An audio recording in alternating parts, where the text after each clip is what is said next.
Okay, so this is the build video. I've been doing a lot of Mage on the Legacy server and OPRs, and just because things have been a bit tougher Mage, I've been playing it as like a Backline Mage. So if you're interested in doing a lot of damage, then this is the build for you. If you like being able to put in a lot of AoE damage and bringing big groups down, this is the build for you. If you've got an inbuilt coward mode, so that the minute someone starts to come near you and you're good at positioning, you can back away and get yourself into like good positions to fire away, then this is the build for you, because you are a bit of a glass cannon in this build. But if you're wanting to 1vx or 1v1, this probably isn't the build for you. This is more of a backline mage, do massive damage. And I know that people complain about mages doing stat padding, and although I do understand that point of view, you know, I still see it like, if you're doing a huge amount of damage, AoE damage to a group of people, then that's still damage that needs to be healed. So if you're doing like 1,000,000 damage or more on an OPR, that's basically 1,000,000 damage that still needed to be healed. And obviously burst damage is going to get the kills. So, you know, you'll do massive amounts of damage on this build. But your kills will be, I don't know, mine are usually between 10 to 20 in an OPR. But if you're wanting, you know, so burst will get the kills. But if you're doing a massive amount of AoE damage, so say there's a group of like 5 to 10 people, you're coordinated and you're putting heaps of AoE damage into them, it makes it a lot easier for them to get burst down, because that's still damage that needs to be healed. You know, so I think mages definitely have their place. So this is more of that sort of traditional mage from other MMOs, where you won't just like charge in and fight someone face to face, right? Get up there, you keep your distance, you keep yourself safe, and then you blow people apart. And so if you want to see how the build plays, you could check out my OPR video that I did a few days ago, and I've included some content in here just to give you an idea. And so, okay, so the build is, I've done this build before, so it hasn't changed too much, but there's a few things that have changed, so I just thought I'd redo it. And then I'm going to be doing some more content from this in the coming future, like wars, and yeah, just OPRs. And I'm going to start the Learn to Play series up with the Mage. So, again, because I've been doing a Learn to Play series where I sort of pick up what I've learned and sort of try to pass it on, and so I'll be doing a little bit more of that as well. So first off, the Fire Staff. So it has Vicious Flame Attunement and Keenly Empowered. I think I'm going to do a video soon where I test whether I should have Empowering Fireball on my Fire Staff. Again, if you want that burst, I would probably put the Empowered Fireball on the staff. But if you want that overall damage, then this is probably the right Fire Staff. So given that I'm more going for like damage than burst, this is probably the right Fire Staff. But I'll do a little test in the future to see. So yeah, that's the Fire Staff, and then the gem is the Opal. And then obviously I just deal 5 damage per second. With the Ice Gauntlet, similar sort of stuff.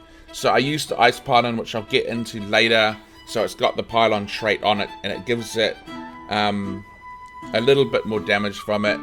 And then Flame Attunement and King. So this is just like big damage from the Ice Gauntlet.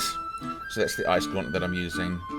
Okay, so for the gear, I'm in light, obviously, and I'm just going to increase your damage. Now, the two main traits that you always want to try to get if you can is Resilience and Freedom. I've been doing an Iron Man on the other server, on the Fish Start servers, and I don't have Freedom on my gear yet, and you really, really notice the difference. If you get caught out by a melee, especially a greatsword, and you don't have Freedom, it's like very, very hard to get away from them again. So this gives you that sort of room for maneuver. But having said that, remember you're playing a backline mage, you should really never be getting caught out like that. Obviously things happen and sometimes you will, but you should be really conscious of your surroundings and not be getting caught out. But the Freedom gives you that backup if you do. So Freedom, and then obviously Resilience, because it just reduces a massive amount of damage coming in. So those would be the two traits I'd try to stack. And then you want to go for the typical mage trait. So I've gone for Physical Aversion on this just because that was the best head that I could get. But you want to get I've got Healing Tomb because that gives me an extra heal, you know, when I go into the Entomb. I've got Empowering Fireball, of course. This is on my legs. But yeah, like I said, I want to see what it's like on the staff. And I've got Unending Thaw. That allows me to... it just allows the frost effects to stay on them so that if you hit them with a heavy attack, they can get rooted. So it's like good for that. And I think that's it. So yeah, so other than that, I would be trying to pick. So this is my chest piece. I've got Refreshing Ward. That's not ideal, obviously, because I'm obviously trying to avoid getting hit. But I think that was the only resilient and freedom piece I could find. So yeah, just kind of go for magey traits. Or if you don't have, so this is a good set for my arms. That's a good set because it's got like 3 good perks. And that doesn't have resilience on it. I obviously couldn't find one with resilience on it, so I'm running 4 resilience at the moment, but ideally you definitely do want 5. So you want resilience on freedom as much as you can, and then if you've got all your perks and you're trying to think of the 3rd perk that you'd want, I'd go for something like physical aversion, because your biggest problem are going to be like those stupid musket players, so that helps with that. In terms of jewelry, it's pretty obvious, just going for the Champion's Amulet. So that helps, gives you a little bit of health, gives you a little bit more damage with the Shuriken and Power, and it helps with stamina recovery. And then with the ring, again, a little bit more damage from the Invigorated Punishment. Hardy, you need Hardy, absolutely need Hardy, because you're going to need to be able to dodge a lot to be able to get yourself out of trouble. And then Keen Awareness is also super helpful, because mages do a lot of crits, and so having that really just helps with that crit chance. And then I'm using an earring with Healthy Toast. I find it really, really good having another heal from the mana potion, even if it is small. So if you're kiting someone, that it's coming helpful a lot of times.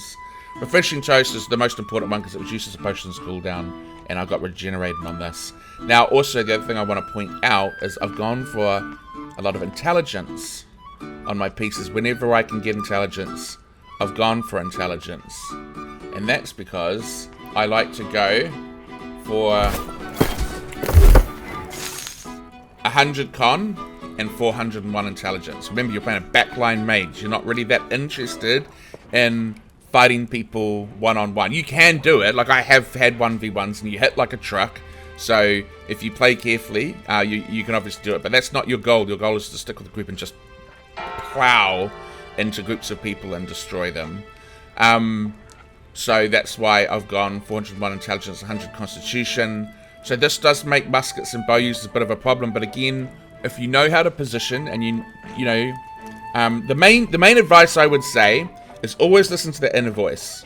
So if you're standing somewhere and you hear that little voice and you hear it like, oh god, I'm really standing out in the open here, I'm a little bit vulnerable, listen to it. Don't carry on fighting, move away and get yourself a little bit of line of sight where you can kind of like duck behind if you get yourself into trouble. Because 9 times out of 10 when I die, it's because I haven't listened to that little coward in my head. If you'll hear that little voice and it'll say, I think you should like kind of run away here, you know, you might take some damage. And then you don't, I can guarantee 5 or 10 seconds later you're going to get pinged in the head by a musket and wish you did. So just listen to that voice, or if you're pushing too hard and hear that little voice going, oh, I'm really exposed here, I'm pushing a little hard here, just listen to it, back up. Don't worry about chasing down that kill or whatever you're trying to do. Because 9 times out of 10 when I die, it's because I haven't listened to the coward mode in my head. Yeah, I call it coward, but maybe it's just plain smart. Okay, so that is that. Right, so in terms of weapons, let's do Fire Staff first. Fire Staff, I'm doing Flamethrower, Burnout, and Fireball. So with Flamethrower, this is a bit, you've got nice distance with Flamethrower, so you can sort of come in and you can attack from a pretty safe distance. What you really want to be watching for when you do this is you want to be watching for anyone trying to get a stun on you. So just stand there, but keep a real eagle eye on what people are doing that you're flamethrowing, and the minute they try to stun you or do something, just dodge backwards. And don't just be one of these people that flamethrowers the whole time, because that, you know, like, that is just stupid anyway. And you're just a bad player if you rely on flamethrower all the time.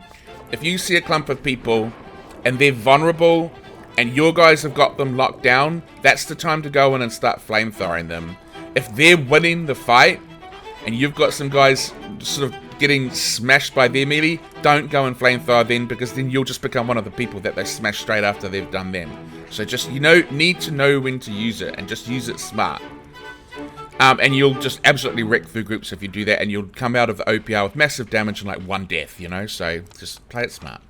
Burnout, obviously, that's just like a really good skill to get yourself out of trouble. Yeah, it's like your survivability skill. Now, the main thing with this too is to know that it's got a little bit of a timeout before it actually, like when you cast it, there's a little bit of a period. So like if you see someone running at you, don't wait until they're on top of you. Like use it just before they arrive to you so that you can actually get that burnout on them. It's a little bit of a timing thing. It's not that hard. I don't know why people complain about it. And then obviously Fireball. This is your burst damage, and this is your big AoE damage that will absolutely destroy groups. So this along with some of the ice abilities, so there's this as well. Okay, so for the traits, this is pretty stock standard for Mage. Gone for all the kind of ones that give damage, right? Or reduce mana. So heavy attacks reduce 5-star cooldowns on hit. That's a good one. I do not know why I haven't chosen that one. That is really silly. I don't know why I haven't chosen that one. But I guess it's because I'm using mana potions a lot for the heals. And so I'm just never running out of mana, and I'm just pumping them all the time to get the heals. So I guess that's why I have taken it off. I don't remember taking it off. That's a good skill. That's okay. You could probably switch this for this, or there'll be other skills that I can say you don't really need this. You could switch it out for that, because that's a good skill. Okay, so again, this is going to increase your damage. Increase your damage. Increase your damage. You can see the kind of theme here. Increases critical strike chance, so it increases your damage. This is like conserving your mana. And again, increasing your damage. So I've just kind of gone for the ones that increase your damage, obviously, because the mage needs all the help it can get right now. I've just stacked all down with the flamethrower, because you want to be able to use it whenever you want to. And then I've stacked all the way down with the burnout, because you want that extra distance, essentially. And then the skills on here, burning lasts 20% longer, so that's basically extra damage.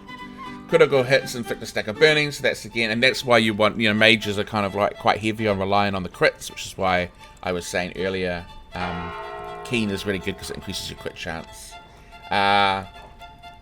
This is good. I don't really know how much this actually really helps, but in light armor when you're squishy, every little bit of movement will help.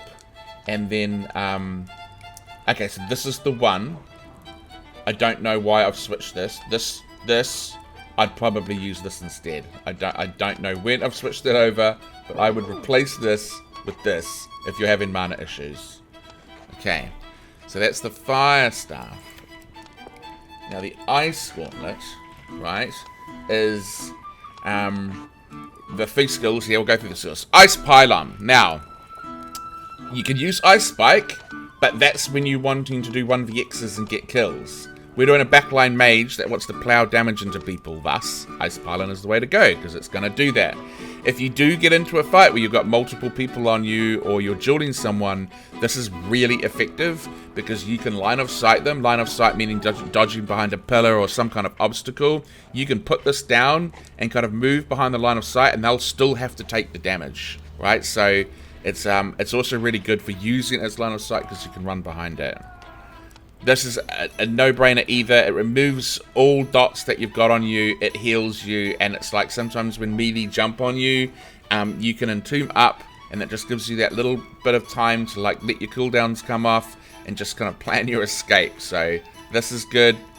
And obviously this is your other AoEs. So these are your kind of main AoEs, like this and Fireball. So if you see a big group of people, you want to if you see a big group of people, you want to put this right in that clump and then drop a fireball on them. Now, I actually should say, you could have used Pillar of Fire instead of Flamethrower on the Fire Staff, but I still think Flamethrower is better. Okay, so let me just move so I don't get kicked out of the game halfway through me trying to show you the Ice Gauntlet. Alright, so the skills on this, same kind of thing really. So I'm just going to increase my damage. So here, I just want everyone to be taking more damage, obviously, for anyone who's standing in it.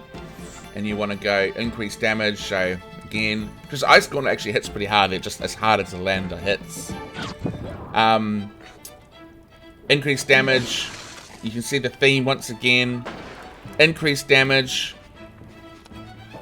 This applies a root, so that if they've been in one of your Ice Storm abilities, they'll have the Frostbite, which is something you put on them, and then you hit them with a heavy attack, they get rooted, which then makes it really easy for you to keep hitting them. This is more important for dueling and 1vxing, but I still would not have it. Especially because if people are chasing after them and then you root them, they'll often get killed by their teammates. Increase movement speed by 10% on frosted area. This is a kind of, you can replace this with anything. That's just like something I've chosen. Yeah, you can swap this out for something else if you want. Okay, so blocking the attack. This can come in handy because sometimes when they come and hit you with a light attack and then you get that slow on you, and so it's really hard for you to get away, especially with those hatchets. Just block for a little bit and then that'll come off and then you'll be able to get away from them. So blocking is a little bit of a slept on skill. I still sleep on it, but it is actually really good if you get used to using it. I just thought this is good because anything, sometimes you might get caught out. And so by having this, it means that they'll be slowed and you'll be able to get that distance on them. And yeah, anything that reduces cooldowns is like a good one too. So I've just chosen that. And so obviously with the ice pylon, I've gone all the way down, even into this. Because you want the ice pylon actually does put out a lot of damage, and you can use it really effectively, especially as a mage that's like trying to where you want to use line of sight. So I've just gone right, I've just doubled down and gone right into it, and then I've gone really into the ice pylon as well. In terms of potions, just the stock standard. Oh, this shouldn't be there. I was playing another build that should be the mana potions there. Heal, heal, heal. Because I've got that ring that gives me the health back. So that heals me as well as gives me mana. Heal, heal, heal. Basically, so you can eat the food in between. So when you're running around line of sight, just chew this all the time and it'll get your health back up. It's really good. I haven't done my ulti. I'm so bad. Like, I haven't actually played on this character until recently because I've been doing the fish start server, so I really do need to get this sorted out. So that is kind of the build. So I hope you guys have fun with it.